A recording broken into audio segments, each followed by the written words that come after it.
Et dans l'actualité des idées aujourd'hui, comment s'affranchir de nos servitudes volontaires? On en parle avec notre invité, le neuropsychiatre Boris Cyrulnik. Après Des âmes et des saisons, dans le prolongement également de Sauve-toi, la vie t'appelle, ses mémoires, entre guillemets, il vient de publier un nouvel essai, Le laboureur et les mangeurs de vent, chez Odile Jacob. Une réflexion autour de la force d'attraction des discours autoritaires, une réflexion aussi sur notre besoin de nous conformer au groupe, sur notre capacité à renoncer à notre libre arbitre, sur nos servitudes volontaires. Comment se construire à travers un collectif, à travers un groupe, en société, tout en continuant à penser par soi-même? Bonjour Boris Cyrulnik. Bonjour. Ça y est, le téléphone qui nous astreint première de nos servitudes volontaires est éteint. On ouvre cette conversation ensemble. Ce questionnement vous traverse intimement, ce questionnement que vous développez dans cet essai, Le laboureur et les mangeurs de vent. Le livre s'ouvre d'ailleurs sur votre propre expérience de la guerre. Pourquoi vous replongez aujourd'hui dans cette mémoire, à la fois d'ailleurs intime et collective? C'est ça, c'est intime et collectif, et je compare ma mémoire avec celle de celui que j'appelle mon copain, Hafner, qui avait à peu près l'âge que j'avais quand la Deuxième Guerre mondiale a éclaté, alors que Hafner avait à peu près le même âge quand la Première Guerre mondiale a éclaté, et on a les mêmes réactions, c'est-à-dire qu'enfant, on se demande qu'est-ce qui se passe autour de nous, et quand on est enfant, on est imprégné on apprend à voir le monde. On voit un monde avec ce qu'on raconte autour de nous. C'est les récits d'alentour qui nous mettent le monde en éclairage. Et c'est pour ça que j'ai recommencé à utiliser ce qui s'est passé dans la Seconde Guerre, ce que j'ai subi lors de la Seconde Guerre mondiale, parce que c'est là que j'ai appris à être sensible à toute forme de guerre. Vous avez déjà travaillé ces questions dans Sauve-toi, la vie t'appelle. Vous reveniez déjà sur votre enfance et sur votre jeunesse, tout en faisant de vous-même presque votre propre sujet d'étude. Vous repartez de cette histoire-là. Pourquoi? Est-ce qu'il y avait des zones d'ombre, des choses que vous n'aviez pas perçues ou d'autres que vous souhaitiez saisir à travers cette réflexion sur le laboureur et les mangeurs de vent?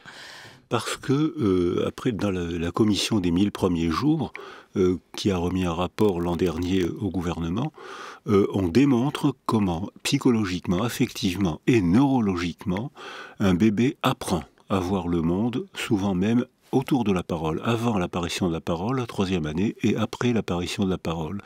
Et c'est comme ça qu'on apprend à voir un type de monde. Et il y a des enfants qui apprennent à voir un monde sucré, d'autres qui apprennent à voir un monde rose, d'autres qui apprennent à voir un monde amer, et d'autres qui apprennent à voir un monde comme c'est mon cas, et c'est le cas de Hafner, mon copain d'enfance.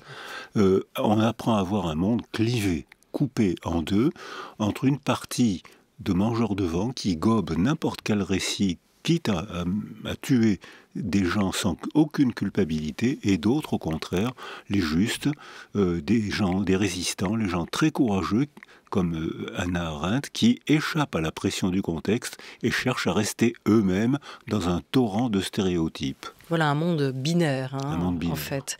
Et vous montrez ça avec notamment ce chapitre consacré aux enfants qui, au lendemain de la guerre, se réveillent et entendent un discours totalement différent de ce qu'ils ont entendu jusqu'ici.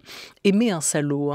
Et c'est notamment le cas de ces enfants qui comprennent que leur père, par exemple, ou leurs parents ont collaboré avec l'ennemi et qui doivent comprendre ces discours contradictoires.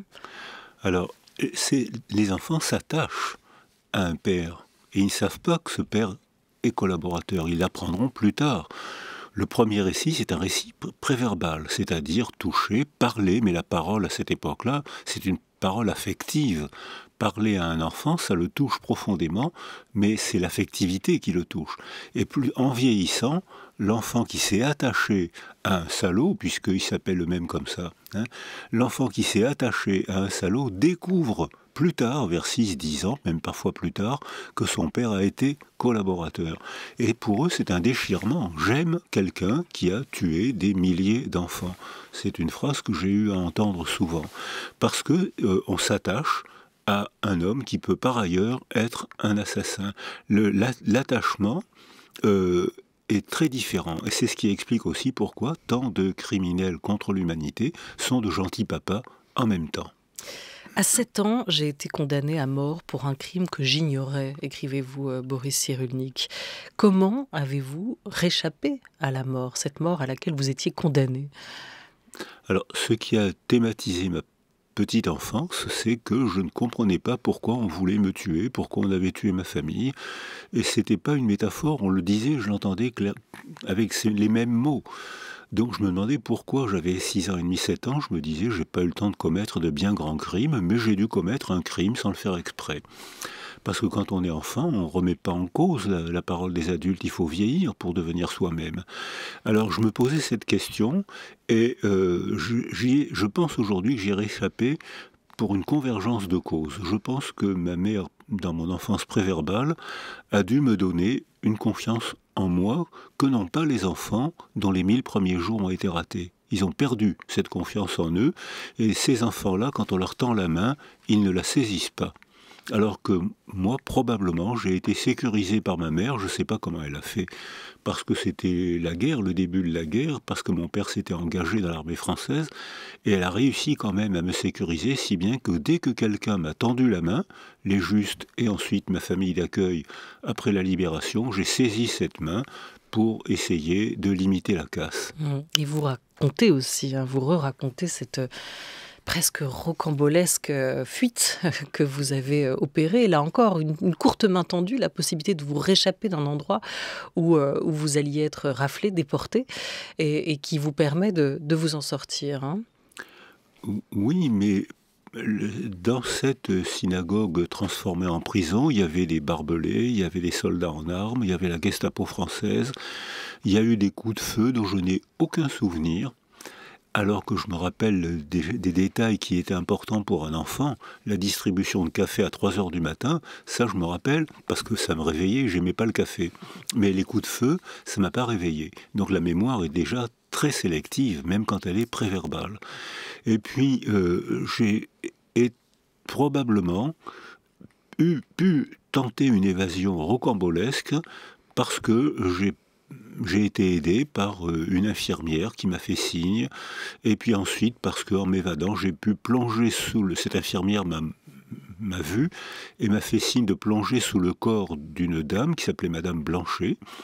Et elle était mourante parce qu'elle avait reçu des coups de crosse, elle avait la paroi abdominale éclatée, et j'ai pu plonger sous son corps. Et ensuite, quand j'ai travaillé au Congo ou grâce à l'UNICEF, les enfants soldats me racontaient, ou les petits Rwandais me racontaient que souvent ils avaient pu s'évader en se cachant sous des corps de morts ou de mourants. Et ils disaient, il fallait que je ne respire pas, parce que si je respirais, je devenais un être vivant, je risquais de mourir. Et j'ai eu cette réaction. Je me disais, il faut absolument que je ne respire pas. Et je me demandais pourquoi j'ai eu cette réaction. C'est les petits Rwandais qui me l'ont fait comprendre. Donc on voit cette évasion rocambolesque. Après la guerre, quand je la racontais, les gens éclataient de rire. Vous avez bien entendu. Ils n'y croyaient pas. D'abord parce qu'il y avait le déni nécessaire à la reconstruction de la France, donc on ne peut pas leur reprocher. Et puis en plus parce que cette évasion était tellement rocambolesque que bien sûr un petit garçon de 6 ans et demi qui s'évade, ça paraissait impossible.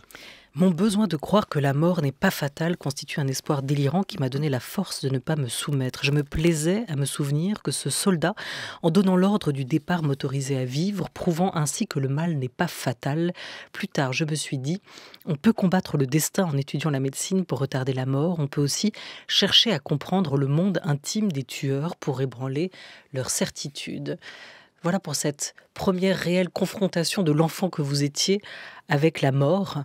Cette chose étrange qui est si inexplicable aussi aux enfants, y compris dans leurs 1000 premiers jours, comme vous l'évoquez. Vous dites qu'il faut préparer les enfants à la guerre, parce qu'ils sont les cibles inévitables du discours trop clair. Comment on prépare un enfant à cela ? Alors, l'histoire de l'humanité n'est faite que de guerre. L'histoire de nos frontières est le résultat de guerres. S'il y a une cartographie des religions, c'est parce qu'il y a eu des guerres de religion. Si on parle français en France, c'est parce que la République a combattu le Vendéen, le Breton, le Basque.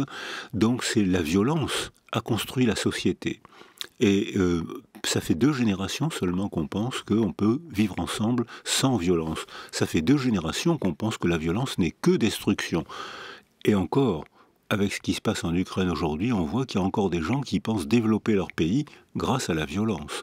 Donc pour l'instant, nous, en Occident, dans ce petit espace de la planète, on pense encore que la violence n'est que destruction.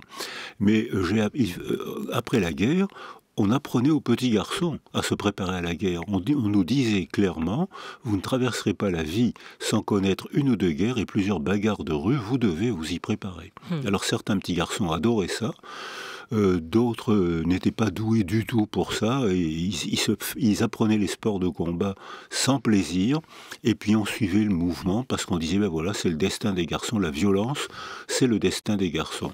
C'est une évolution culturelle qui nous fait penser autrement aujourd'hui, mais je ne suis pas sûr que ce soit gagné. En tout cas, ce n'est pas gagné dans tous les pays du monde.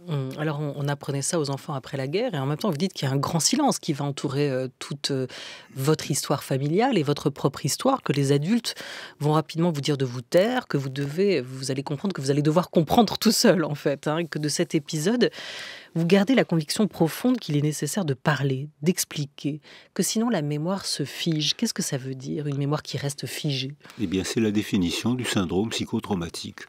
Les gens côtoient la mort et ils sont convaincus qu'ils vont mourir ou qu'ils sont déjà morts. Je cite dans le livre Viktor Frankl, qui est un grand nom de la neuropsychiatrie autrichienne, et Viktor Frankl, à Auschwitz, dit « Je me regardais mourir avec un certain intérêt ». Et on est déjà mort, c'est-à-dire que l'âme est morte et le corps va suivre. Et dans ce contexte-là, on s'accroche à tout ce qui peut nous donner un petit espoir. Et là, on peut se remettre à vivre, mais on est obligé d'apprendre à penser par soi-même, c'est-à-dire qu'on échappe à la doxa. Et quand on échappe à la doxa, on perd ses amis. Et c'est très difficile d'apprendre à négocier entre garder ses amis en récitant la convention, le récit collectif, on est en fraternité, on est tous ensemble, ou alors penser par soi-même, et dans ce cas-là, on risque de penser contre ses amis. Vous écrivez aussi que vous n'avez pas voulu faire une carrière de victime. Qu'est-ce que ça signifie ?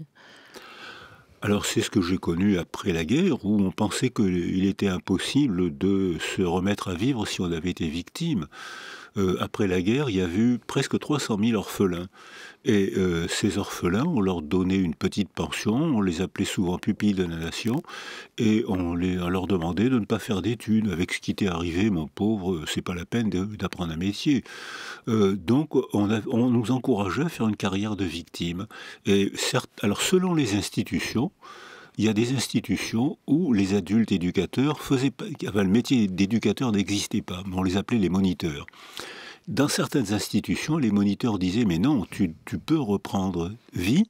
Et dans d'autres institutions, on disait « mais non, on va te donner une petite pension, tu vas apprendre un petit métier et puis tais-toi ». Donc c'est ça qui nous encourageait à faire une carrière de victime.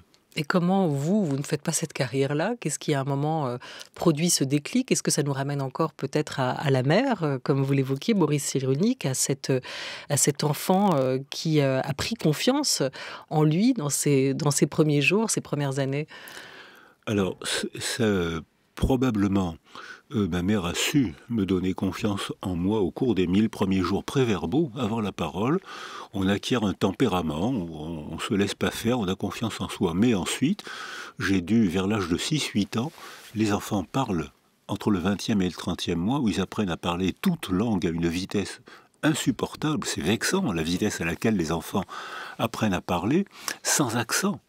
Avec 3000 mots, les règles de grammaire, les exceptions aux règles de grammaire, ils font en 10 mois ce qu'on fera plus tard en 40-50 ans. Donc ça, c'est la langue maternelle qui a un outil de pensée et qui nous sécurise beaucoup. Et puis ensuite, vers 6-8 ans seulement, on a une représentation du temps parce que le cerveau mûrit. Et à ce moment-là, on a une représentation du temps qui nous permet d'accéder au récit. Et là, c'est les grands récits. On est musulman, on est chrétien, on est juif, on vient de ce pays, on a notre famille, on est marin de père en fils, etc. Et là, on a accès aux grands récits. Or, les grands récits auxquels j'avais accès, c'était le nazisme, c'est-à-dire que le grand récit de cette époque, c'était le nazisme et la lutte contre le nazisme et c'est par bonheur ceux qui ont gagné. Et donc, toute ma manière de voir le monde a été organisée par cette lutte contre le nazisme et contre le langage totalitaire. Et c'est pour ça que je me suis mis à lire des linguistes comme Victor Klemperer, des témoignages comme Hafner, le jeune Allemand de 1917-1920. Je me suis mis à lire ces témoignages parce que ça parlait de moi, ça m'avait rendu sensible à ce type de monde que je percevais mieux que tout autre. Cette enfance-là m'avait rendu sensible à ce type d'informations. Et je me suis mis à faire des études de neurologie, de psychologie, et maintenant je trouve de linguistique parce que ça me permet toujours de chercher à comprendre. Et en même temps, vous êtes le premier à dire que le langage peut être instrumentalisé. Et le langage est forcément instrumentalisé. D'abord, c'est un outil, un instrument de communication. Mais cet instrument de communication, d'abord, il désigne des choses proches dans l'espace ou en moi, bébé. Je suis pas bien, ou je veux ce biberon, je veux ce jouet, ou j'ai besoin d'être sécurisé, je veux un câlin, des choses comme ça. Ça désigne des informations proches dans le contexte. Mais plus on vieillit, plus ces informations s'éloignent. On va à l'école, et là on apprend qu'il y a des enfants qui n'ont pas la même couleur, qui n'ont pas la même religion. Et puis ces informations, tard, vers 6-8 ans, s'éloignent encore plus, et là on rentre dans les grands récits historiques, psychologiques et anthropologiques. Donc la parole est toujours instrumentalisée. C'est un instrument de communication et c'est un instrument qui donne forme à ce qu'on pense ou qui donne forme à ce qu'on sent. C'est la différence que les psychanalystes proposent entre la rationalisation, c'est-à-dire la forme verbale qu'on donne à un sentiment dont on ignore l'origine, et la raison, comme les mathématiciens, comme certains philosophes, qui cherchent à donner des mots pour découper un segment de monde qui désigne un segment de réel. Donc c'est deux manières de parler et d'instrumentaliser les mots de manière totalement différente, donner forme à un sentiment, découper un morceau de monde. C'est l'historien Johann Chapoutot qui vient de travailler dans un ouvrage paru l'an passé sur les grands récits. Quels sont les récits d'aujourd'hui pour vous? Est-ce qu'on est justement en panne de grands récits positifs, porteurs d'une vision aussi positive? Alors moi je dirais que tous les grands récits sont porteurs de vision positive, même les récits criminels. C'est-à-dire que j'ai des amis qui ont passé leur enfance dans les jeunesses hitlériennes. On leur faisait un grand récit, on sait, la recette du bonheur, on la connaît. Il suffit que tu sois blonde, aux yeux bleus, tu es jolie, donc il suffit que tu mettes au monde beaucoup de petits garçons, plus que de préférence à des filles, pour faire la guerre ou pour travailler au fond des mines 15 heures par jour. Et grâce à toi, grâce à la jeunesse hitlérienne, toi, petite fille, tu vas participer aux 1000 ans de bonheur. Et cette femme à laquelle je pense me disait « J'ai passé aux jeunesses hitlériennes une jeunesse très heureuse. J'ai eu le même témoignage pour les pionniers communistes. C'était les petits garçons très cultivés en Roumanie qui parlaient un français étonnamment bon, qui étaient très gais, qui étaient convaincus qu'ils allaient préparer les lendemains qui chantent. C'est des récits qui préparaient à la guerre, mais les enfants ne le savaient pas. Les enfants étaient convaincus qu'ils allaient participer au 1000 ans de bonheur ou au lendemain qui chantent. Donc je pense que tous les grands récits sont positifs, même quand ils mènent à la guerre. C'est ensuite seulement qu'on se rend compte que quand on devient adulte, comme les enfants de Salo, c'est longtemps après qu'on découvre que son père a condamné à mort beaucoup d'enfants juifs ou a participé à la guerre ou à collaborer avec l'occupant nazi. Donc je pense que tous les grands récits sont fondateurs, mais fondateurs de quoi? Point d'interrogation. Alors ils peuvent être fondateurs. Alors les grands récits actuels, je pense que Chapoutot fait partie de ceux qui m'ont aidé à comprendre, mais Hannah Arendt m'a aidé à comprendre encore plus. C'est-à-dire que Hannah Arendt dit « Je ne me laisse pas entraîner par le récit d'alentour, par le courant d'alentour. Il y a un courant de doxa, un courant d'idées toutes faites qui provoquent un grand bonheur si on les récite ensemble. Le coude à coude est délicieux. C'est les slogans. On récite ensemble les mêmes mots. On chante ensemble les mêmes slogans. Qu'est-ce qu'on est bien. On a une sensation d'euphorie et de force. Mais ces slogans arrêtent la pensée. Et on peut se laisser embarquer par n'importe quel grand récit criminel. Alors que Hannah Arendt nous dit, dans ce courant d'idées toutes faites, il faut garder un peu de liberté intérieure et chercher à penser par soi-même. Alors j'ai dit dans le livre qu'il faut penser par soi-même parce que j'étais influencé par Hannah Arendt, mais je pense que cette expression est un peu critiquable, c'est-à-dire que on ne peut jamais penser totalement par soi-même. Pour que je devienne moi-même, j'ai besoin d'un autre. Pour que je pense par moi-même, il faut qu'il y ait une autre pensée et que je puisse me confronter avec une autre pensée. Là, j'ai quand même acquis un degré de liberté intérieure. Je vais pouvoir dire ce que je pense. Mais ce qui est arrivé à Hannah Arendt, si je dis ce que je pense, je vais perdre tous mes amis. Même les gens que j'aime vont me critiquer. Et c'est très difficile de s'arracher à la doxa, tellement cette doxa est euphorisante et solidarisante. Hannah Arendt l'a fait et elle l'a payé. Pour commencer, pour penser pour, il faut commencer par penser contre, hein, peut-être aussi, pour apprendre à penser par soi-même. Exactement, il faut penser contre les autres et contre soi-même. Invité jusqu'à 13h30 avec nous, Boris Cyrulnik, le neuropsychiatre que vous connaissez bien. Il signe Le Laboureur et les Mangeurs de Vent. On va revenir sur ce titre étrange. Liberté intérieure et confortable certitude chez Odile Jacob.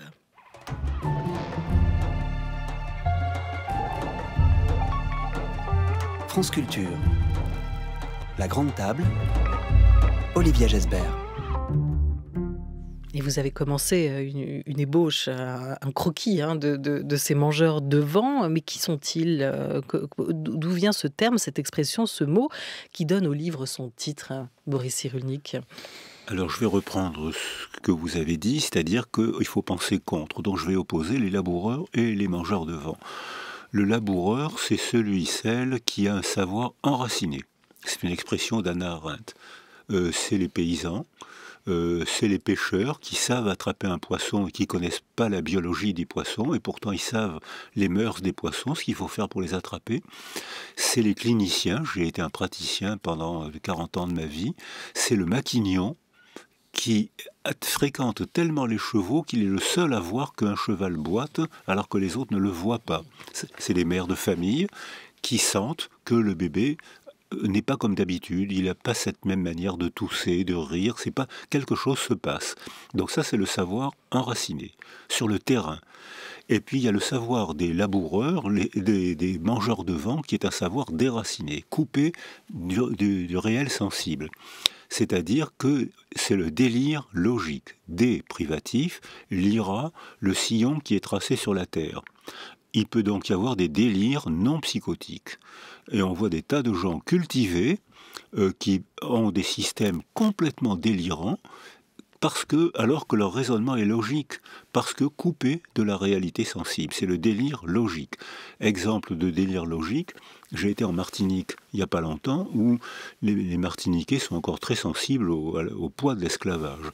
Et ils m'ont montré une archive où un commerçant de Bordeaux ou de Nantes, je ne me rappelle pas, un négrier disait « il faut absolument garder l'esclavage parce que si on supprime l'esclavage, le prix du sucre va augmenter ». Ce qui est vrai. Donc c'était logique. C'est-à-dire qu'en supprimant l'esclavage, il fallait payer des hommes pour faire le travail, il fallait arrêter le transport, la rafle des Africains. Donc effectivement, le prix du sucre allait augmenter. Donc c'était logique. Et ça reposait sur un postulat stupide et criminel. C'est-à-dire, pourquoi réduire en esclavage des hommes noirs? Parce qu'ils sont noirs. Stupide, tautologie stupide, qui a été tenue. Donc on voit que c'est un récit logique complètement délirant. C'est un délire logique. Voilà pourquoi j'oppose le laboureur et les mangeurs de vent. Voilà, des récits logiques aujourd'hui mis en avant. On a tout de suite le réflexe de se tourner vers l'actualité à l'est de l'Europe, hein, et notamment sur ce que la guerre en Ukraine et les motifs de cette invasion, selon Vladimir Poutine, ont pu réveiller en vous. Mangeur de vent, Vladimir Poutine ? Probablement, c'est-à-dire qu'il a des convictions, il est prêt, et même ce qu'il fait, c'est que pour réaliser ses convictions, il n'hésite pas à tuer des gens pour réaliser une idée. Est-ce que cette idée désigne quelque chose du réel? Ça désigne quelque chose de ses désirs à lui. Donc, probablement, c'est un mangeur de vent.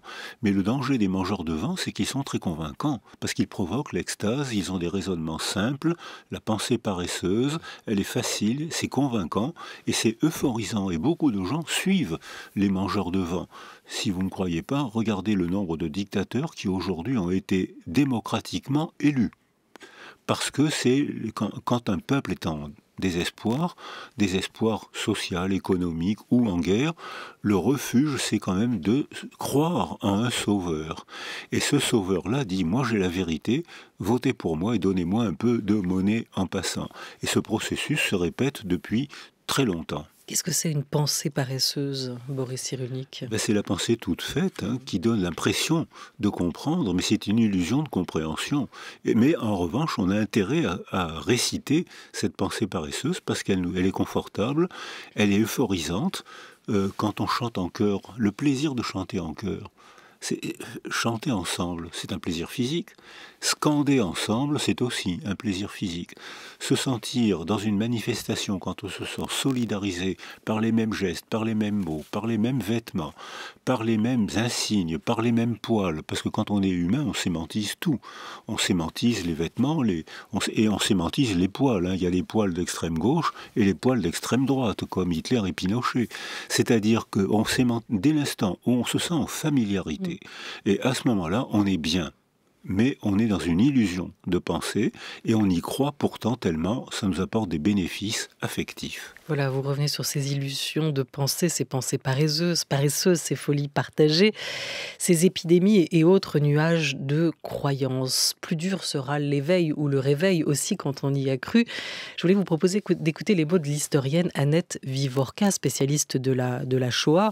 Dans Mes années chinoises, un livre paru chez Stock, elle faisait le récit de son engagement, de son passé maoïste, et elle revenait sur ses voyages réalisés notamment dans les années 70, le premier voyage où elle a cru tout ce qu'elle voyait, et le second, les prochains, où elle a commencé petit à petit à sortir de son aveuglement à un certain prix, la déception, la désillusion. Je pense que c'était en 77 où j'ai assisté à la grande manifestation spontanée du retour de Deng Xiaoping aux affaires. J'étais avec une franco-chinoise et elle m'a dit viens avec nous, on prépare la manifestation spontanée. Et brusquement, un signal que j'ignore, se sont déversés à Pékin des multitudes qui acclamaient le retour de Deng Xiaoping. Et c'est là que j'ai vraiment pris conscience de ce que c'était de se fondre dans la multitude, dans la foule. Mais là, vous vous dites, il y a quelque chose qui ne va pas. Se dissoudre dans les masses, le terme de masse étant constamment employé par la propagande chinoise, c'est quelque chose qui ne va pas. Je crois que pour les étrangers qui ont vécu en Chine, enfin ceux du moins avec qui nous avons été liés d'amitié, il y a eu un cheminement qui était un peu analogue, c'est-à-dire qu'on était constamment en train d'essayer que notre intelligence, que notre raison mette de l'ordre dans ce qu'on sentait et qu'on n'aimait pas, spontanément. Se dissoudre dans la masse, cette expression, ces mots d'Annette Vivorka, Boris Cyrulnik, illustrent bien ce que vous expliquez, ce que vous analysez dans ce laboureur et les mangeurs de vent. Cette identité qui se noie, qui se perd. Et ce bonheur que ça donne. Et elle dit bien, et j'ai connu la même expérience en Roumanie à l'époque de Gheorghe Udej, où les manifestations étaient obligatoires. Et tout le monde était très heureux. On scandait, on récitait les mêmes mots en même temps. C'était des mots qui n'avaient pas de sens, mais je me rappelle encore le slogan. C'était Gheorghe Udej, luptator, pentru pace și popor. J'avais 16 ans. Ça veut dire Gheorghe Udej, le lutteur pour la paix et le peuple. Ça veut rien dire. Et qu'est-ce qu'on était gai, ça euphorisait, mais ça arrêtait la pensée. Les slogans euphorisent, donnent une sensation de force, donnent l'illusion de penser et en fait arrêtent le travail de la pensée. Parce que Hannah Arendt nous explique bien que la pensée c'est une élaboration. Et labeur, labourer, travailler. Et la pensée récitée empêche l'élaboration. Comment on peut se protéger du coup de ce danger ? Comment presque l'individu, mais aussi nos sociétés peuvent-elles collectivement s'en prémunir, Boris Cyrulnik ? Je crois que c'est le rôle de l'école et de la culture. À l'école, il faut apprendre plusieurs récits. Dans notre pays, on a cette histoire, mais le pays d'à côté a une autre histoire qui l'a rendu sensible à d'autres événements. Voilà, à l'école, on apprend qu'il y a plusieurs manières de voir le monde. Tu es musulman, c'est tout à fait respectable, c'est ta tradition, c'est ton éthique, ta morale, ta famille, c'est tout à fait respectable. Mais il faut que tu saches qu'il y a d'autres croyances, d'autres manières de voir le monde. Et ces autres manières de voir le monde, c'est la fonction des artistes. Le théâtre grec avait pour fonction de mettre en scène les problèmes de la cité. Et les comédiens jouaient les problèmes. Puis on fermait la porte du théâtre et les citoyens devaient débattre. Ça a été le point de départ de la démocratie. Et je pense qu'aujourd'hui, c'est les romanciers, c'est les cinéastes, c'est les gens de théâtre, c'est les journalistes, c'est tous les fabricants de mots qui doivent présenter pas une seule théorie, mais plusieurs théories. Quand un dictateur prend le pouvoir, quelles sont ses premières cibles ? Les journalistes. Pourquoi ? Parce qu'ils se colportent d'autres informations possibles. C'est les premiers. La télévision est attaquée par l'armée. Les journalistes qui se soumettent aux tyrans auront une promotion et les autres seront déportés, rééduqués, maltraités et souvent même assassinés. Il y a eu pas mal. Donc on voit que la fonction des fabricants de mots, c'est l'école et les artistes. Le milieu agit sur nous, mais vous pensez qu'on peut agir sur le milieu ? Voilà. Alors ce que m'a fait comprendre Hannah Arendt, c'est que on peut agir sur le milieu qui agit sur nous. On peut modifier, structurer le milieu qui structure nos enfants. On a donc un degré de liberté, dit Hannah Arendt. Un degré, elle ne dit pas toutes les libertés.